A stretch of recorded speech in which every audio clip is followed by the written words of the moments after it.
Shri Ram, Jai Ram, Jai Jai Ram, Om Shri Ram, Jai Ram, Jai Jai Ram, Om Shri Ram, Jai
I want to begin by offering gratitude to Murshid Sadi for inviting me to sit in this chair this morning.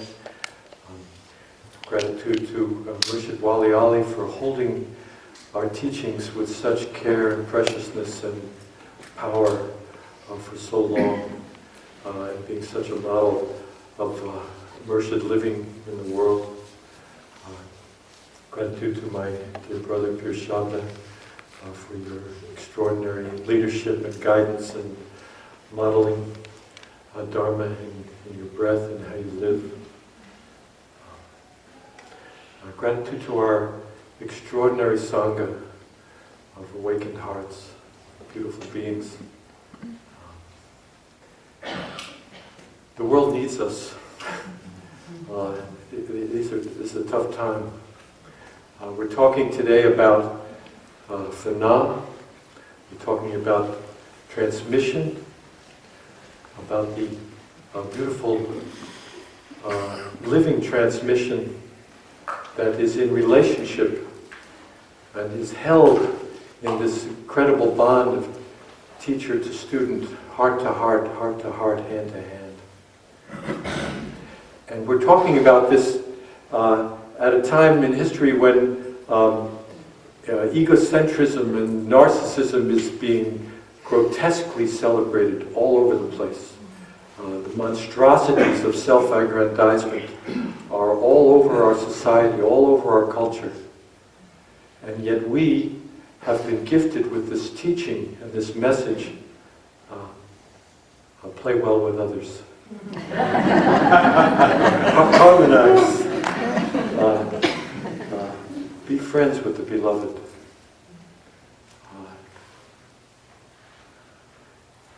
These words last night from Pir Shabda. May our emptiness be so full that it fills the room with love.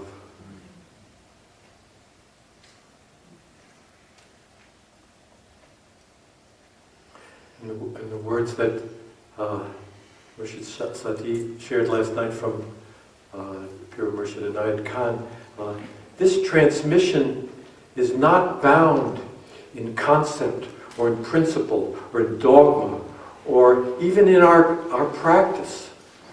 It's not bound in any of these forms.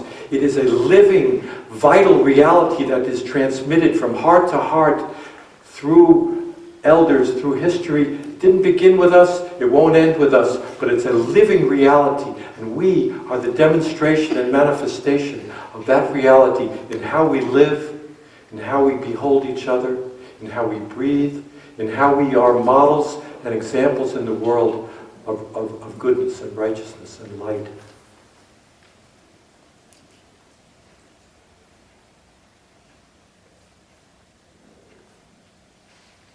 I want to tell a story. It's a story most of us have heard many times, but it's a very important story in our lineage and an important story as to why we're all here today. This is a story of one of the meetings that Murshid Sam had with his Sufi teacher, Pir Murshid Inayat Khan.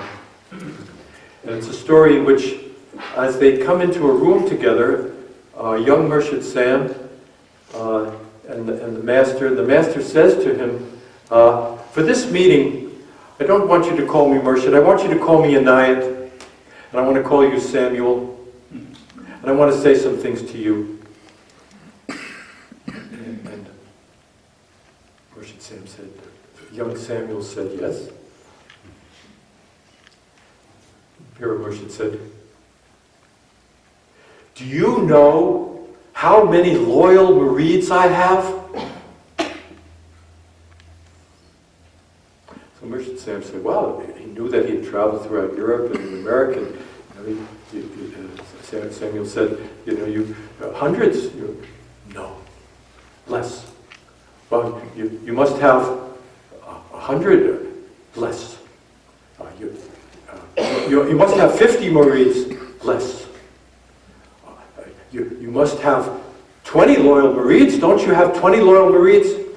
And at this point, as Samuel writes about it later in this little volume, 6 Interviews with Inayat Khan, he's sitting in a chair facing Hazrat Inayat Khan, who's standing. And at this point, what comes out of Pir Murshid is this: I don't have as many loyal murids as I have fingers on this hand.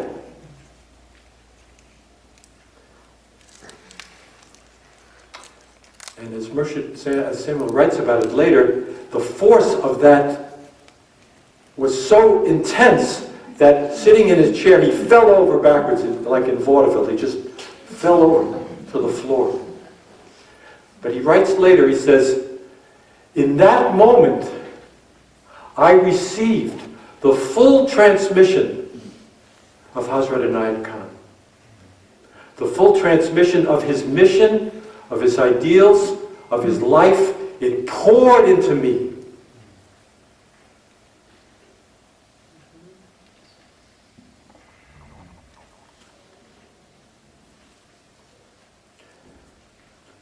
So this is an example of transmission going heart to heart. And our being here, and what transmission we have received from Murshid Sam and from his representatives in chain, is the power of this transmission.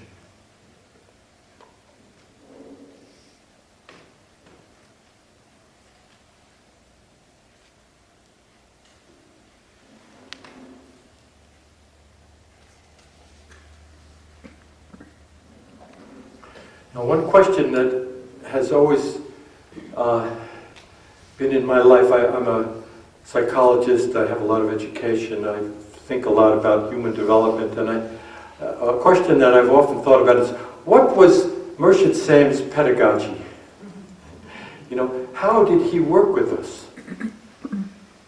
And my observation and my reality is that he worked differently with every one of his students.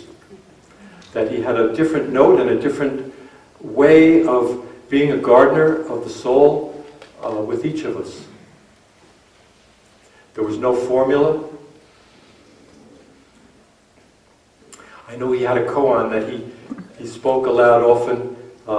Every valley shall be exalted, and every mountain shall be laid low. What does that mean?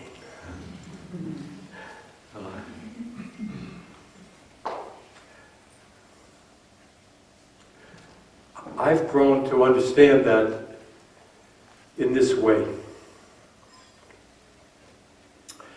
The mountains of our self-aggrandizing egotism are laid low and smashed on the hard rock of truth and love.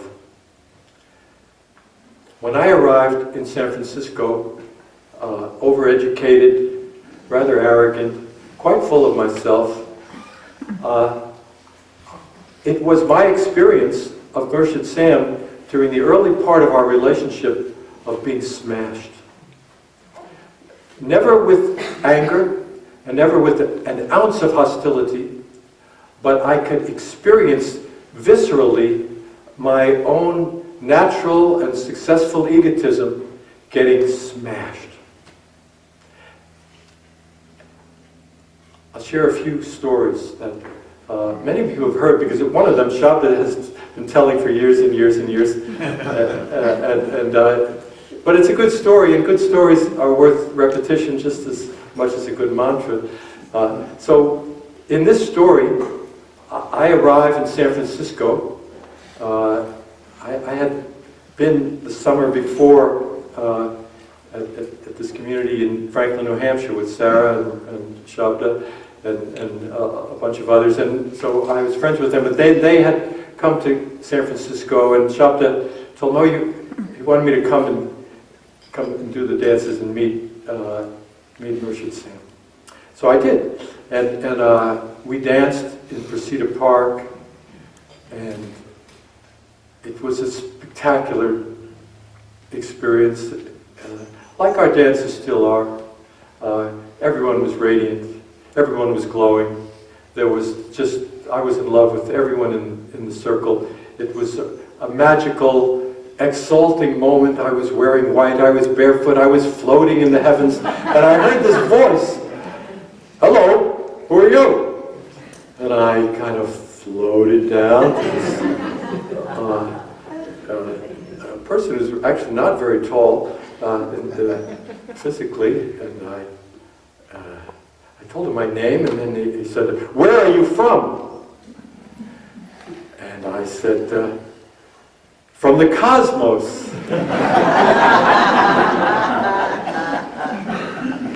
He looked at me and he said, "Where are you from?" I said, "I'm from planet Earth."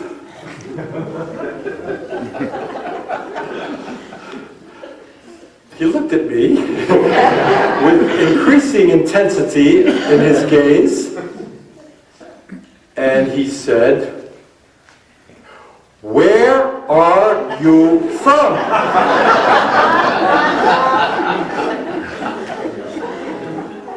I started to quiver. I started to shake. Something happened in me that has altered me in this life. I have not recovered from that encounter. I said, "Oh, I live in my Volkswagen bus." He said, "Thank you very much."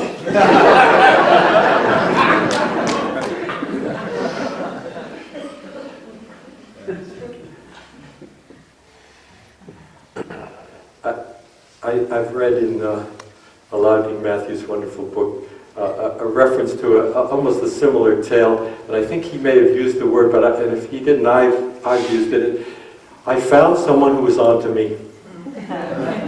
I met someone who understood better than I did what was cooking inside me.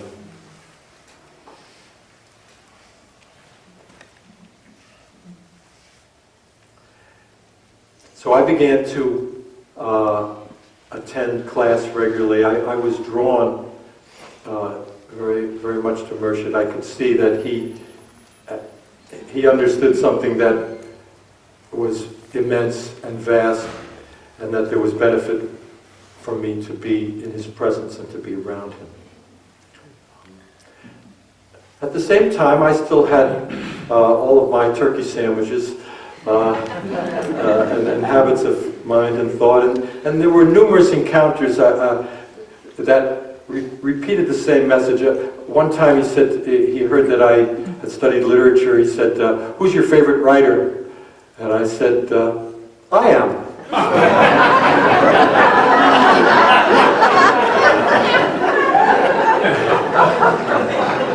Well, I'll try to imitate the sound that came out of him. Egotism! And he walked off. And it was my frequent experience in the early times that I sought his attention. And I was used to getting attention, and I was quite skilled at getting attention. And I never got his attention. I said and did things that would, and he was always kind and respectful, but he just manifested and radiated his own being and teaching, and I was yearning and reaching, and there was something I wanted, and I never got it. Later I got it from him. But in the early period of what I see as my training in Fana, it was his genius to work me. And I really felt worked by him. I felt a kind of intensity in how he connected with me. He would bark at me if I stood in the hallway. There was a fierceness to his being that I recognized was love.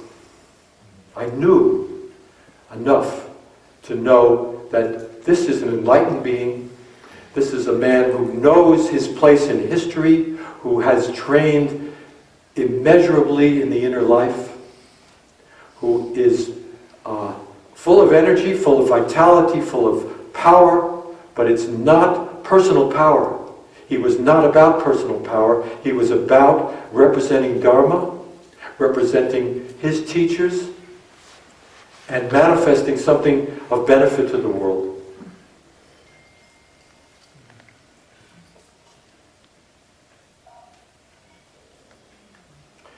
And so this question of how, ours is a very unique transmission stream, because there are many wonderful and beautiful transmission streams that are quite focused on teachings and principles and practices, and they're beautiful and they have great value.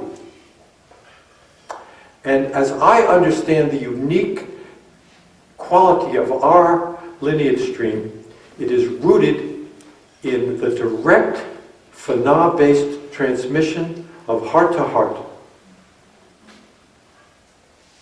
That there's a quality to the relationship between teacher and student that's intimate and powerful. And it has nothing to do with the personality of the teacher. The teacher is a doorway. The teacher is a representative of the chain of illuminated souls. And the work of the student is to empty, to become receptive, to give up the turkey sandwich, to put it down, to open. Seems to be a lie. It's a little surprising.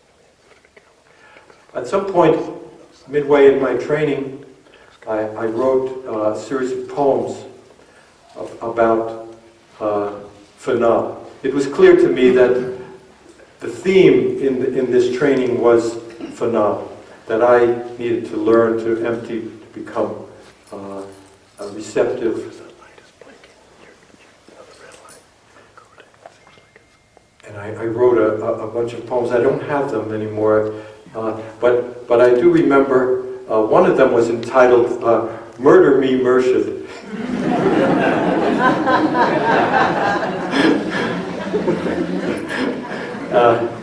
And he read them, and then he sat me down and he said very clear. He said, "This is good. These are good words. Now, when you get it with your whole being, then you'll have it."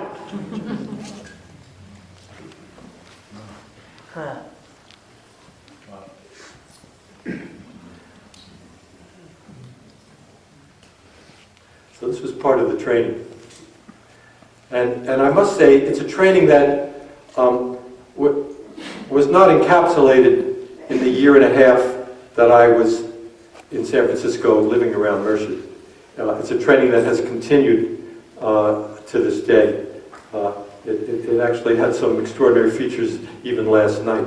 Murshid continues to roar at me, and I at times am receptive and get it. It's very clear to me that the only reason, and the only reason that I am, have been given this title, Murshid, is because I am a Murid. Because I am a Murid.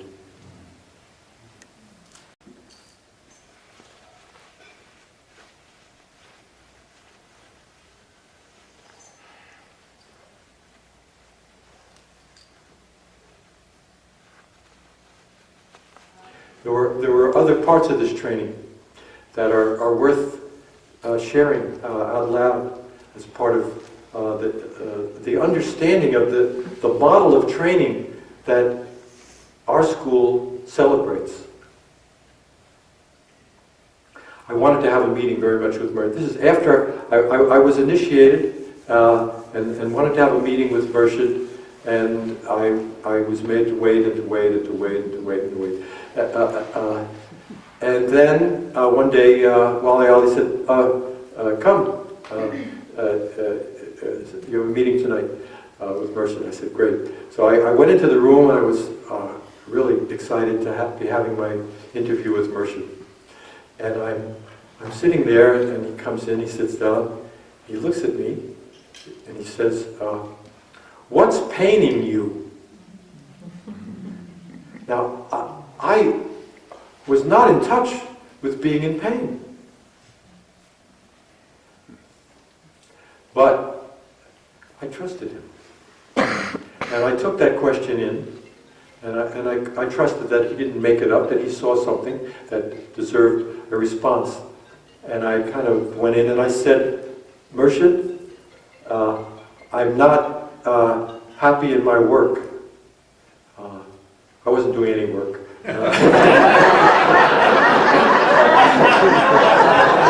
had been trained to do lots of useful work, but I wasn't working. And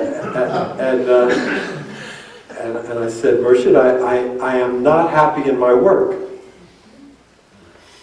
And his response has been a kind of a navigational signal for much of my life. He said, "Well, when you stop doing what you want to do, and you start doing what God wants you to do, you'll be happy in your work." Any questions? No, Murshid, that was the whole interview. Wow.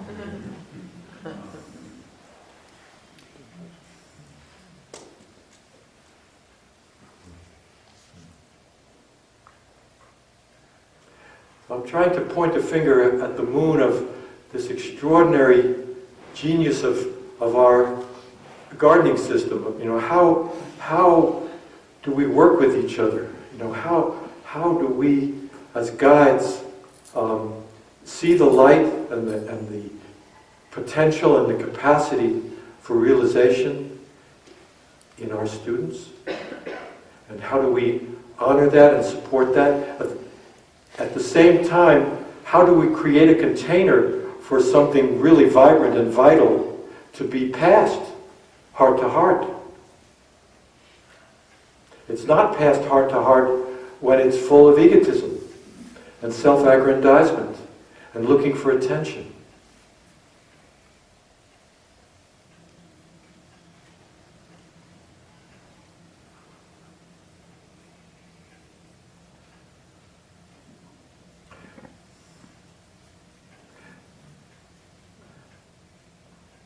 While I was being beaten on and pounded on and worked, I was in a state of ecstatic love with the Sangha, with the community. I was really blessed to have found a real music teacher in Alauddin Matthew. I sang with the choir, and everyone was radiant and beautiful. The dances were spectacular. I was completely in love with everyone in the Sangha, and this all was good. This was very nourishing. And at the same time, there was this work of my nafs being worked over. And at the same time, in the midst of all of this working over of the nafs, there were these incredible moments which also have served as indicators for much of my life. One time, singing at the end of a dance, unexpectedly, Murshid gets right in my face and says, "You have a good voice, sing out!" Well, I haven't stopped singing. I feel really empowered and authorized to sing. Murshid said, "Sing out!" And I trust him.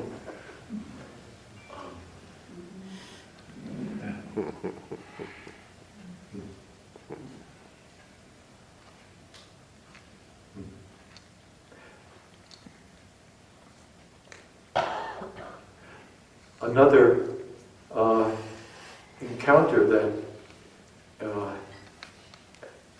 is, sort of way in the inner workings of the unfolding of my life. I'm the same age now as Murshid was when I met him.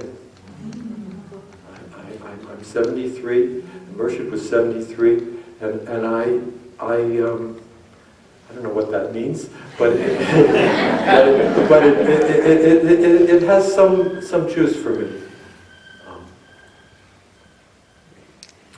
And I review my life. I'm at that stage of life where I look back over the full arc of lived a lot in many ways, and I look at what's been useful. I look at what's been foolish. And I remember this encounter. At the end of, this is in December 1970. And we had a class at the Mentor Garden. And I'm just sort of sitting there kind of bathing in the atmosphere of the evening. And suddenly Murshid is in my face. And says, you're just the one. You've been a loyal Marine. I want you to do a favor for me. I said, yes, Murshid. He says, I want you to go and be my representative. Next Friday night, there's going to be a gathering at the House of Love and Prayer. My good friend Shlomo Karlbach is going to be there. I can't be there. I have another commitment. I want you to go and represent me. I said, yes, Murshid. And then he said, it's going to cost $3 to get in. Here's $6. Take a friend.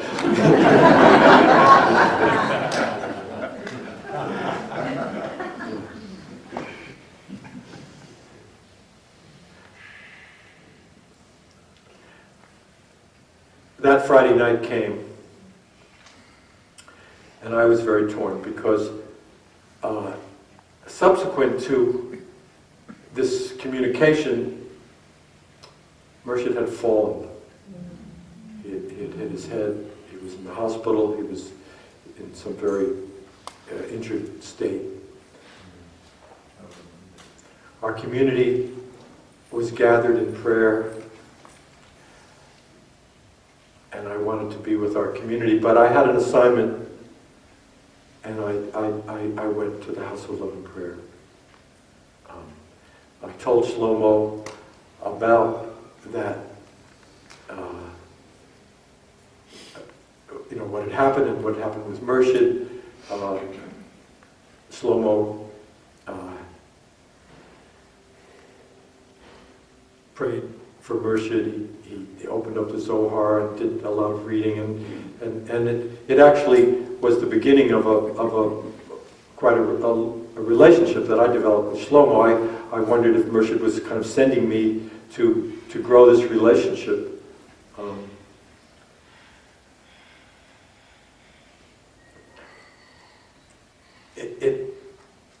But these messages, when the master speaks, if the student listens, that listening is not in time. It's in the mythic time of things that are meaningful. Some things really mean something because the soul moves. So some years later, I was living in Jerusalem, and I was around a whole community of people who were students of Shlomo Carlebach, and I observed something that was very painful.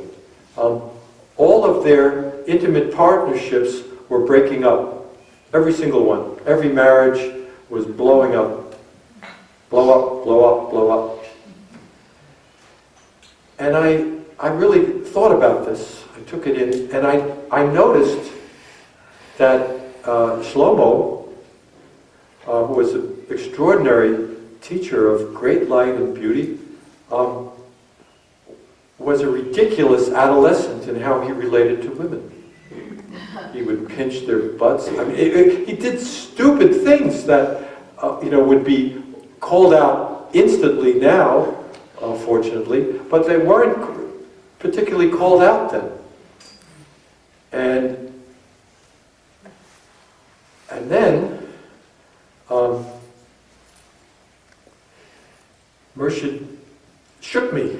This is years after Murshid was not in his body, but I realized that when he said, "I want you to represent me," that wasn't just for an evening. It was an assignment that I have been growing to understand all my life. So where I took this assignment was very difficult.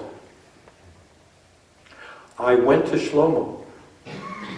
I was a young man, I was 20-something, and I said to him, this is hard for me to say because I love you and you're a beautiful teacher, but I've observed that all of the marriages in your community are failing, and I don't think you're a very good model to your students. I don't think you're transmitting that something's going on that must be better because it's not working, and this is really painful. There's a lot of suffering that's resulting from your behavior. Now, he didn't like hearing this.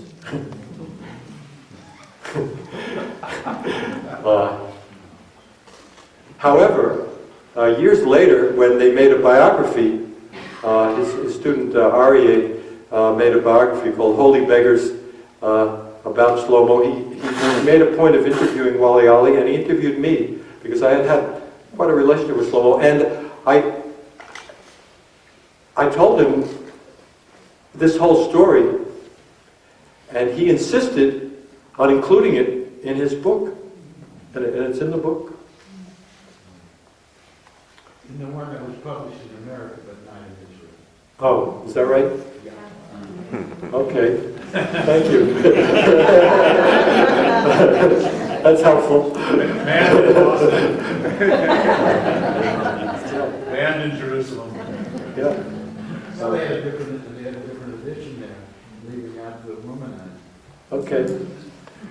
Well, all of this comes back because, you know, at this time in history, you know, and the horrific disrespect that is publicly celebrated, you know, what we all lived with the testimony of Dr. Blasey Ford, you know, it's just an agony to the sensitivity of anyone with a heart and any sensitivity.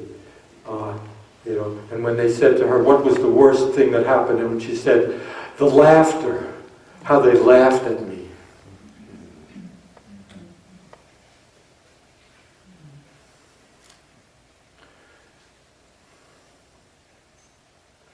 So I am very grateful that my spiritual teacher was impeccable, morally and ethically. I never saw a moment of disrespect on his part towards anyone. And certainly not towards his students, and certainly not towards any of the women who loved his company. And I do feel that our lineage, and I think it was very, very much recognized and celebrated by Moinuddin, really needs to be way out front as models and guides for our whole society around issues of respect, issues of inclusion, issues of welcoming to all, issues of how do we overcome the built-in turkey sandwich psychic habits of a society that's way unbalanced around these issues. And this is somewhere in the teaching of phenomena, that we have to become empty, and it is not in anything we say or anything we write or anything we publicize, although writing and publicizing what we know is of great value, but our lineage stream celebrates example. How do we live? How are we seen in our community? How are we known?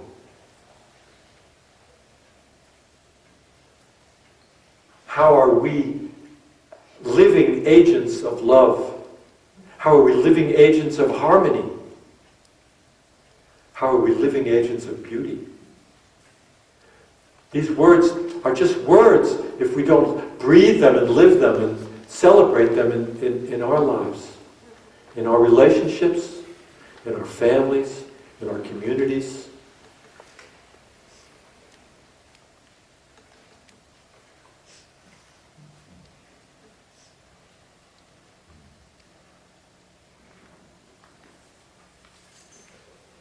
Check our time. I have no idea what time it is. It could be 100 years. It could be 10 minutes. Ooh.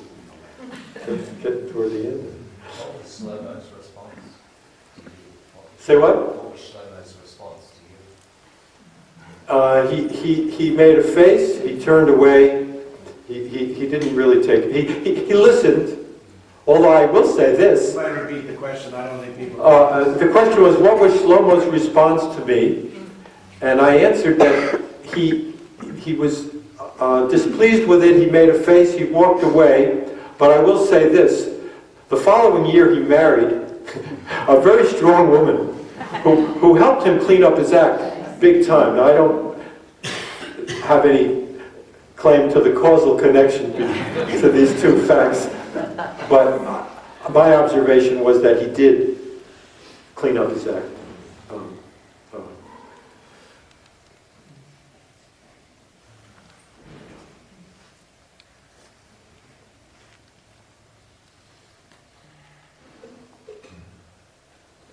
There's stories about his daughter too.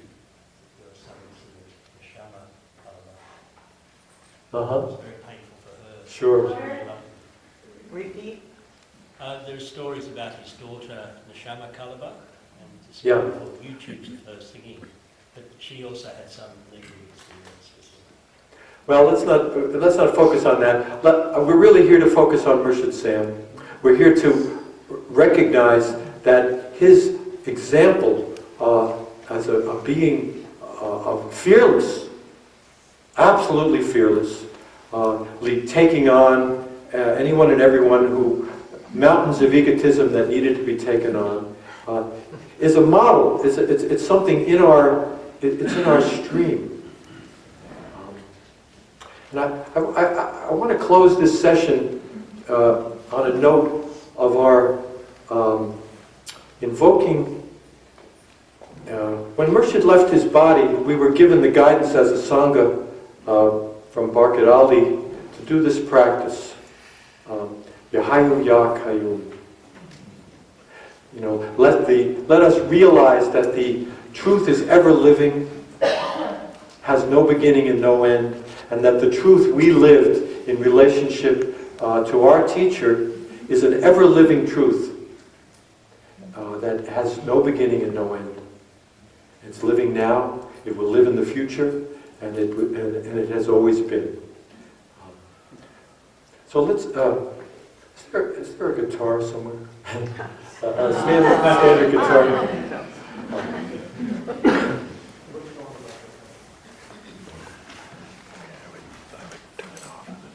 Thank you. Ya Hayyu Ya Kayyum, Ya Hayyu Ya Kayyum, Ya Hayyu Ya Kayyum, Ya Hayyu Ya Kayyum, Ya Hayyu Ya Kayyum, Ya Hayyu Ya Kayyum, Ya Hayyu Ya Kayyum, Ya Hayyu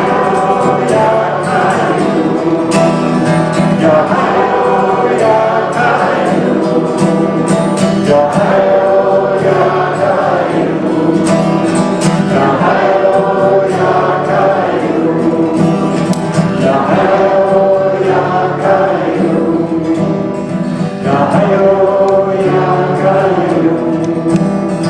Ya Hayyu Ya Kayyum, Ya Hayyu Ya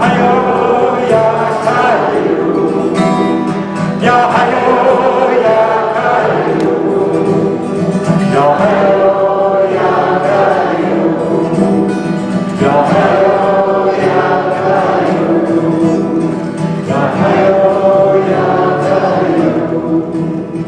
Ya Hayyu Ya Kayyum.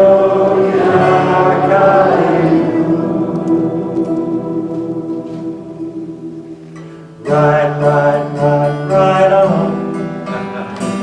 Ride, ride, ride, ride on. Ya Hayyu Ya Kayyum.